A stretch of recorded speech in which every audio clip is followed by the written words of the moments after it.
Good morning. I'm feeling underneath the weather, which is gonna be a beautiful day today. But God is good and I'm pushing through. I've been kind of like just up and down all week.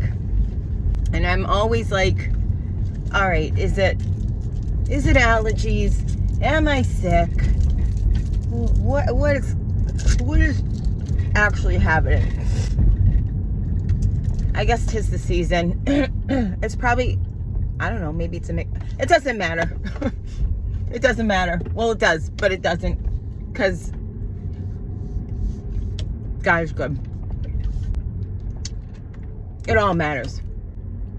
I'm dizzy. Let me see here. I do have a point. So I'm driving to the dentist. I have a very busy day. And Jesus didn't die for me for nothing. For nothing. Jesus didn't die for me for nothing. Jesus didn't die for me for nothing. Let me stop. I posted a bunch of stories this morning. It was just really a lot of good, positive stuff on social media. You know, people talk about, oh my God, I can already tell this is definitely like, stay focused, Shayna.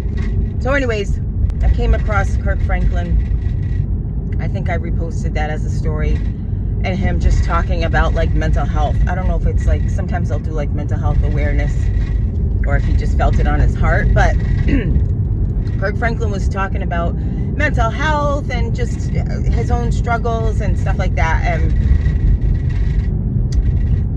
when I originally started being more consistent, probably around November, with kind of just posting online, which by the way is definitely God's idea, because contrary to popular belief, I really am not comfortable with this. I dropped out of my public speaking course in college. As extrovert as this girl might seem, but obedience is more important than anything to me. So coming on to this, I really wanted to talk more about mental health with my own struggles, because I really believe that we go through the stuff that we go through. Like, God does not, sometimes he'll allow this pain, but he doesn't waste not a single drop. He uses it all of it. I am proof. He uses it all. And so I got a lot that he can use from, and I've done a lot of work. And so I wanted to talk more about, I will try to talk more about like my own struggles, anxiety, depression, PTSD, ADHD. ADHD is a diagnosis that I was just diagnosed in 2020, I believe. Even though a girlfriend of mine in New York, shout out to Nicole Taylor, told me when I was living in Mount Vernon that I actually was diagnosed out there, but I don't recall, which I do have some of that where I forget some of my past. I must have really all the way forgot, because when my youngest son was struggling with ADHD throughout school, and a lot of teachers from elementary school up to high school reached out to me, and the report was always this: your son is such a nice kid, you know, he's so polite, he's so this, he's so that, like no behavioral issues, but he seems to just zone out, stare out the window.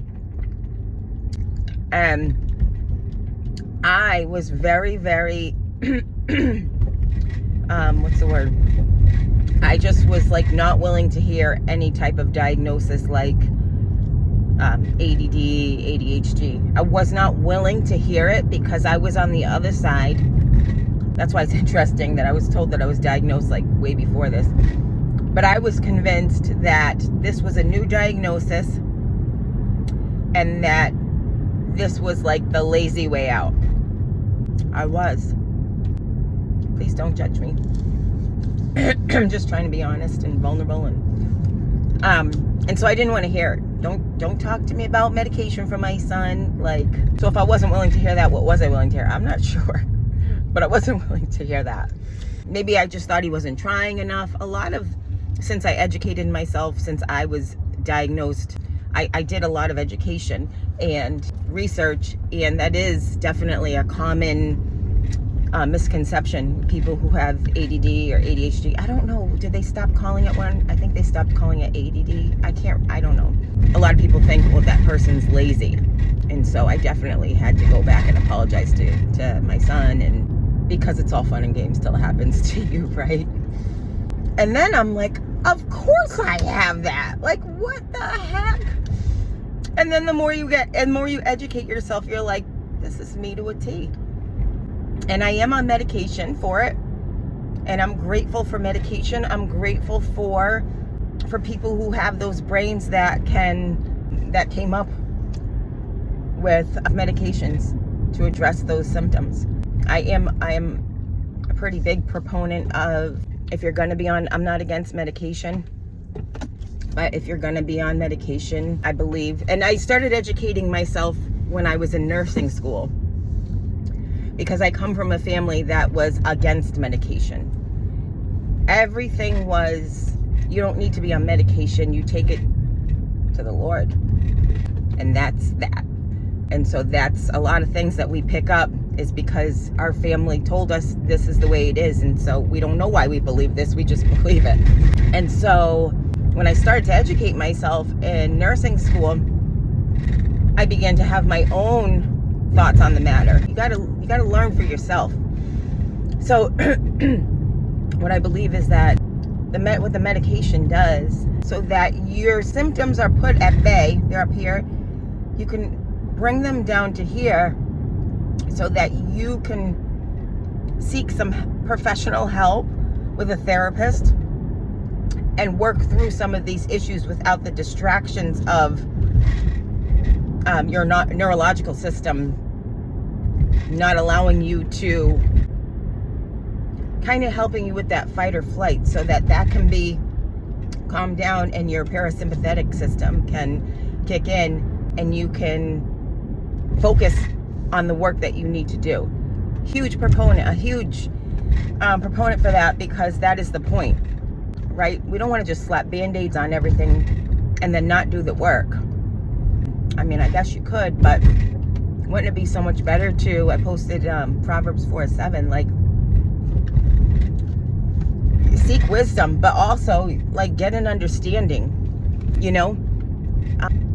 Yeah, I want to know why I do the things I do. And I want to know, and I want to be well. So, why am I talking about that? Well, I guess I just started talking about ADHD. I'm going to be at my place in a second. And then we'll have to pick up this convo. Because Kirk Franklin was talking about panic attacks, and he was recalling when he remembered his first one, and then it made me recall when I remembered my first one. So I just feel like sharing. Thank you. Big ups to Kirk Franklin for inspiring me to share. And I really did. I had every intention to share some of this anyways. I just kind of got a little sidetracked, which happens all the time. Did I pass this place? I think, nope, it's right here. So I'll talk to you in a little bit.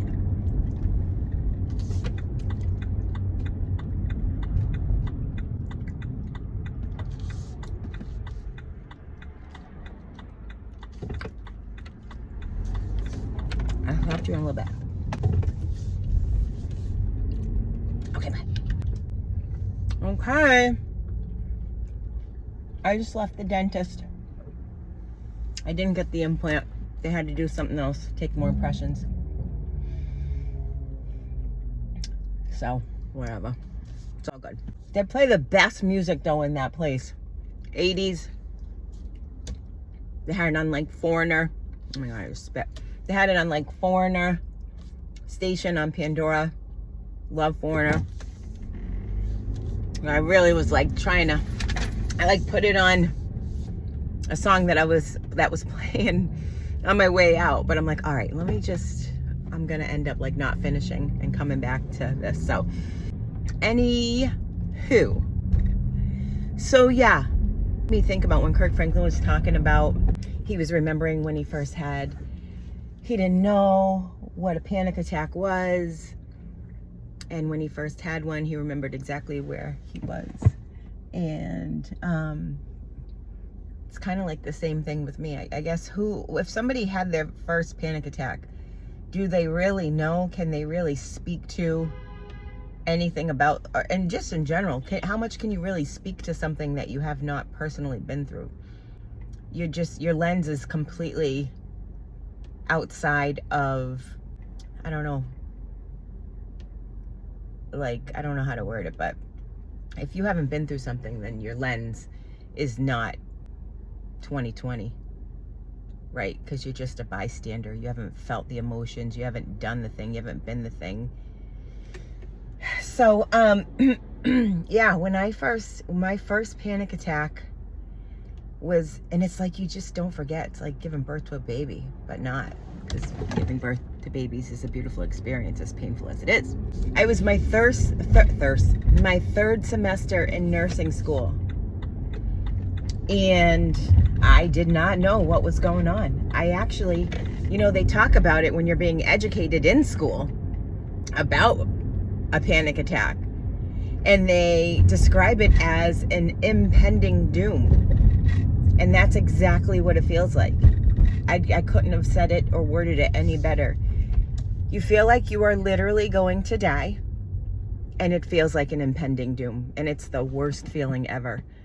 And especially when you don't know what's going on, nothing in particular, at least from my experience, like brings it on. There's not like a situation that happens and all of a sudden I'm going into a panic, but I knew that something bad was going on, so no surprise I'm having a panic. Nothing like that. It's like something inside of your body is reacting from a place of, I don't know. So anyways, it's super scary, and it lasts probably not that long, but it feels like forever and a day. And my kids were like, Gabriel was so little still. He was probably around maybe, I don't know, little, like 5 maybe or something like that. And so I've always tried so hard to protect my kids from like all things trauma when they were younger. Obviously it's inevitable, but I tried to do my part.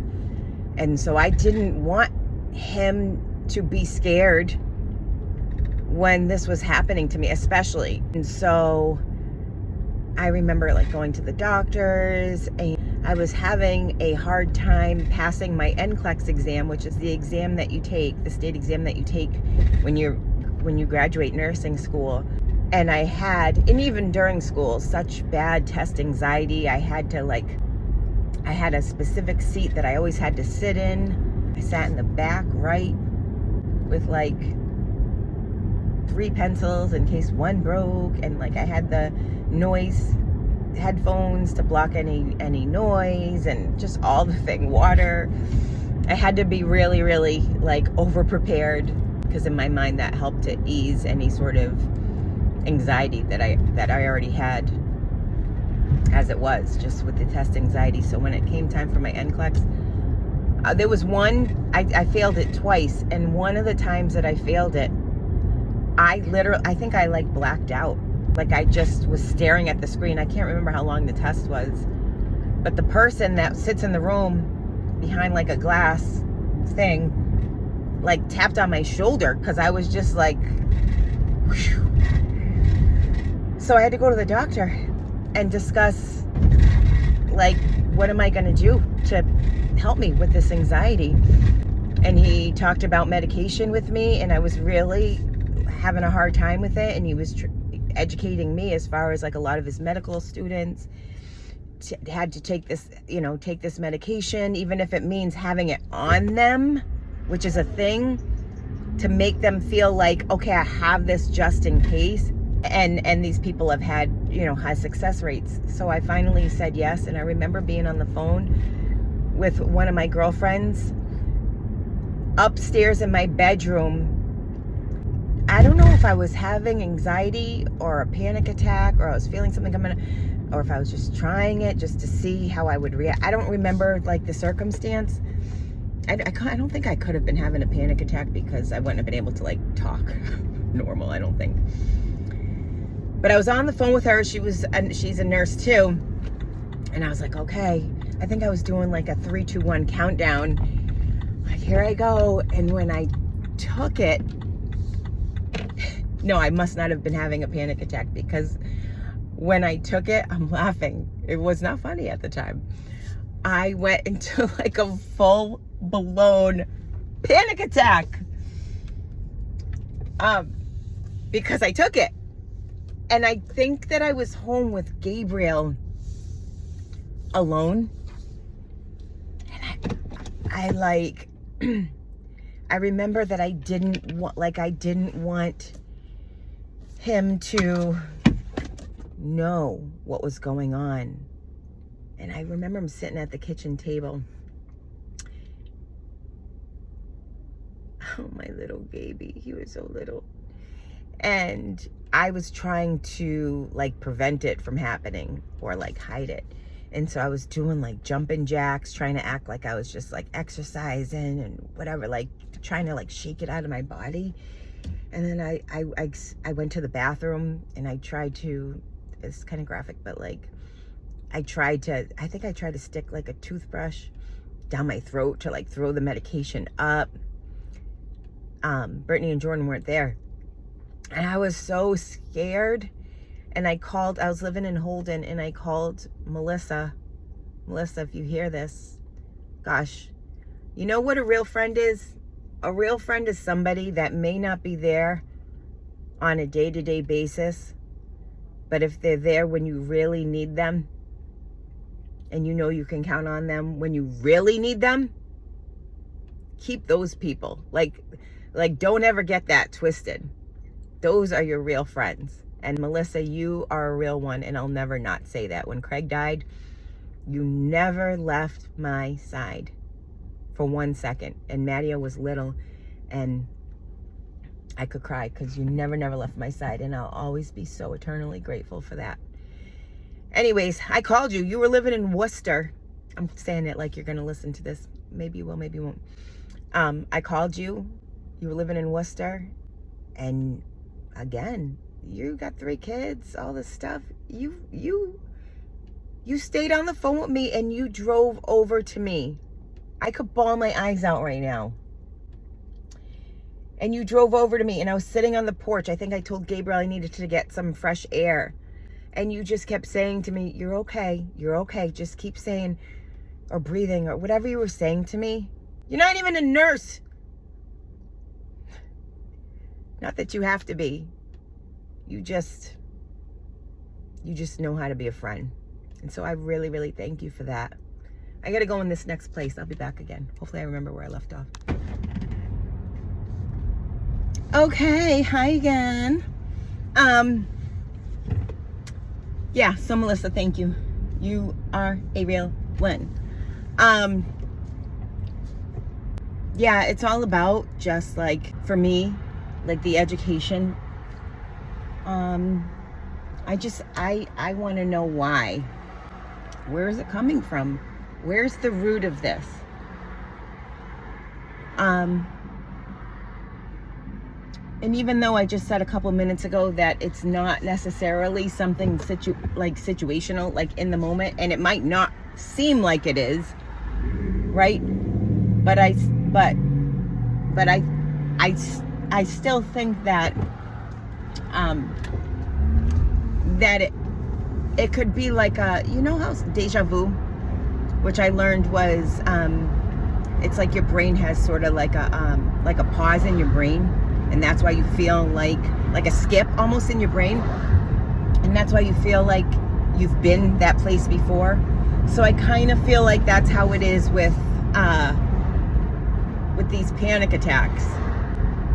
Like, even though it might not be the situation in the moment, it might be a delayed reaction, whether it be from something 20 years ago or from something 20 days ago, you know, from my experience. And so I think that it stemmed from nursing school. I was in my 3rd semester. I was taking care of my kids by myself and determined not to give up, and still dealing with a lot of trauma that I was, I think I thought because there was distance of time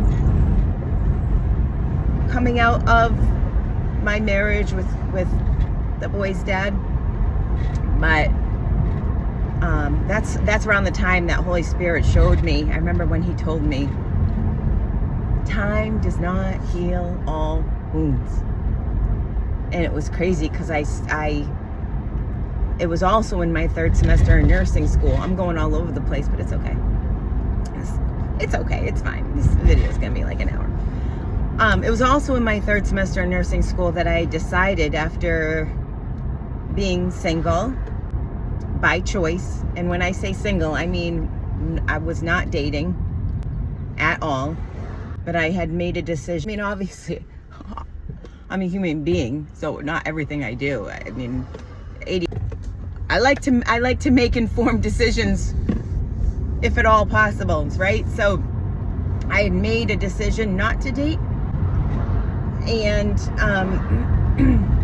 even while Craig and I were going through our divorce, I'm not going to get into the details of all that, but even while we were going through our divorce, I had a personal conviction not to date anyways until the divorce in the eyes of God was completely over. That was my personal conviction. But then after it was, I did not want to date. And I did not want to date for 6 years. And so also in my 3rd semester in nursing school, I decided to start dating again. And I said a funny thing that when I do tell this story, it's a nice little chuckle. I said, you know what? And my girlfriend Gail used to always say, hey Shayna, girls gotta eat. You know, what's a dinner? But that never changed my mind for 6 years. But in my 3rd semester in nursing school, I said, you know what?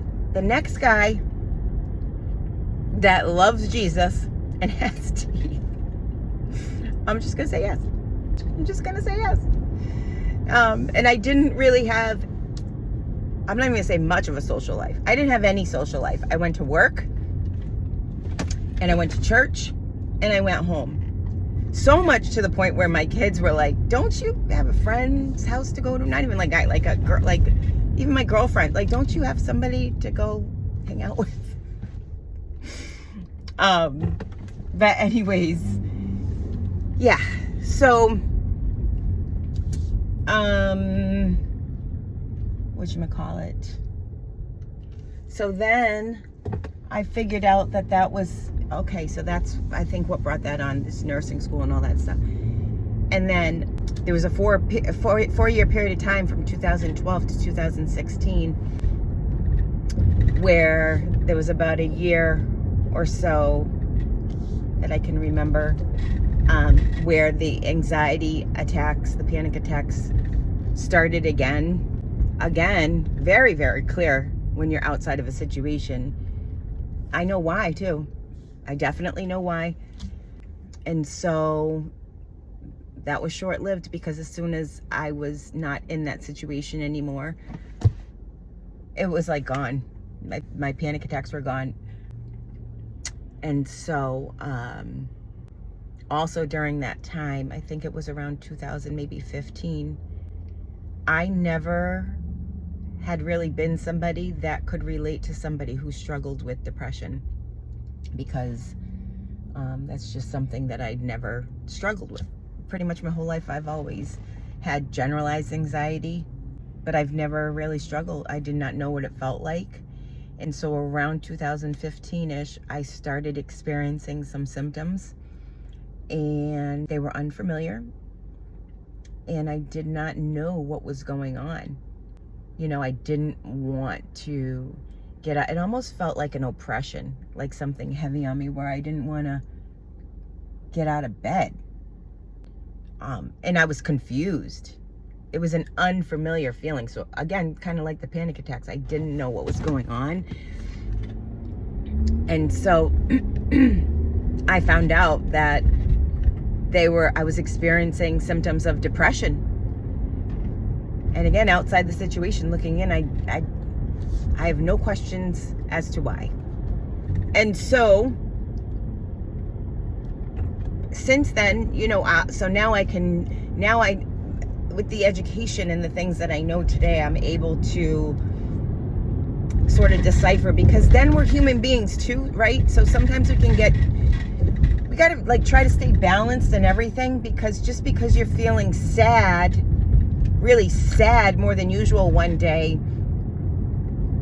or a little extra anxious, does not mean that you are depressed. And just because you are feeling extra anxious a particular day does not mean you are having a panic attack, or like, you know, you might be experiencing anxiety, but you're not like, it doesn't mean, you know what I mean? And then you might be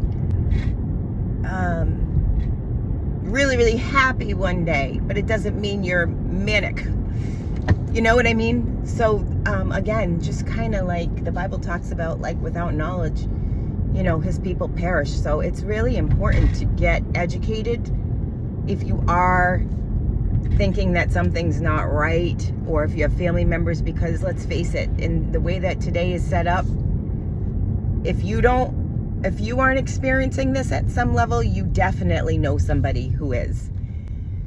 So either way, I think it's good to be in the know, and because there's a lot of things that people say because they might not know. And so, you know, and then that telephone tag game, next thing you know, you're passing on information just because it's something that people just think. But it's good to get the education for yourself. And so anyways, that's it for now. I'm getting ready to go to my next stop. It's a busy day. It's good though. This air feels freaking-tastic. Anyways, the opposite of anxiety, the opposite of depression, the opposite of all these things just so happens to be the fruit of the Spirit. And so while God did create our emotions, including the ones that don't feel so good, they are all alerting our body and letting us know that something needs to be paid attention to either way, right? But the more that we can look up instead of looking around, the less we will experience these the less we'll experience panic attacks or depressive episodes, those type of things that I think go beyond what God has intended for our emotions, if that makes sense. Anywho, I'm gonna go for now. I'd love to open up a conversation or maybe do a live or something, because I feel that so many people are struggling in this area alone because they feel like they can't talk about it to anybody because there's shame associated with it, and there just shouldn't be. You know, we gotta talk about it. We gotta let each other know it's okay. You can't even heal. We tell people, go get healed, go get healed, go get healed. But the thing about it is, the caveat is, you can't get healed until you feel it. And I can tell you, going through a lot of therapy and doing a lot of the work, which is extremely hard. And I know why people brace themselves and why they run from it and why I ran from it at sometimes in my life. I have not ran from it a lot, because the Lord told me when I was very young that he was going to use therapy to be the catalyst for my healing. So, but I get it. You got to feel it, and it does. And when I say it, those are areas that are raw. Those are wounds that are fresh, and that you've just pressed pause on. What I was saying before is the Lord told me years ago, time does not heal all wounds. That is a man-made lie. And I learned that years ago when I the first bout that I was single, and I thought by pressing pause, because that's what I did, that third semester of nursing school, I must be ready. And then I had a rude awakening. I was not. I pressed pause, and then dating showed me a very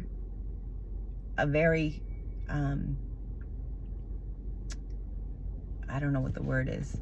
Showed me that I just pressed pause. Showed me that I still have not healed. I've just pressed pause for 6 years on a lot of stuff that I needed to get healing from. And so so it goes. 2016, I really embarked on the healing journey that I needed in a tenacious way. And so here I am today, and I'm grateful for feeling, which feels weird, because when I say I'm grateful for feeling, that word feeling is wrapped up in the most raw, scary, painful emotions you can imagine. But you can't heal until you feel. So let's stop shaming people if they say, I feel sad, I feel this. The worst thing that you can do, and I'm talking to the Christians, is tell somebody, don't feel that way. Don't feel that way. The joy of the Lord is your strength. Don't feel that way. God, God's got you. Yeah, I don't want to hear that right now. That's why people keep running back into their turtle shells, is because people keep telling people not to feel that way. That is the worst thing you can do. And those are the people that are saying and nodding their head, yes, we have to tell people, yes, blah, blah, blah. But when it comes down to it, you're the first one to tell that person, don't feel that way. They have to feel that way if they're going to get to a healing place. So can we be some safe people out here and stop being a walking contradiction?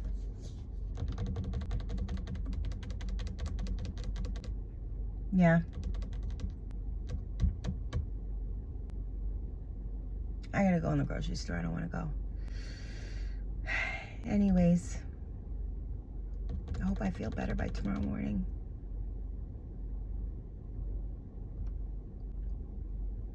Healing is possible, okay? You got to do the work, but healing is possible. I love you guys. If you need any prayer at all, prayer is powerful. Don't undermine the power of prayer. I had a bunch of girls last night praying for my son because he was violently ill. And he woke up feeling like $1 million, so praise the Lord. But reach out for prayer. Ask for help. Ask for help. Ask for help. Ask for help. All right, I'm done. Okay. Love you guys. Bye.